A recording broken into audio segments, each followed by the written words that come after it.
Çita mı, Doğan mı? Hangisi dünyanın en hızlı avcısı? Yerde mi daha hızlı olunur yoksa gökyüzünde mi? Doğan diyorsan beğen, çita diyorsan yorumlara yaz. Çitalar saniyeler içinde 100 kilometre hıza ulaşır.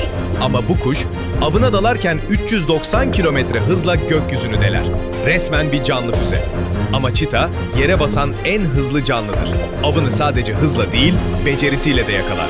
Doğansa hedefini kilometrelerce uzaktan görür ve neredeyse hiç ıskalamaz.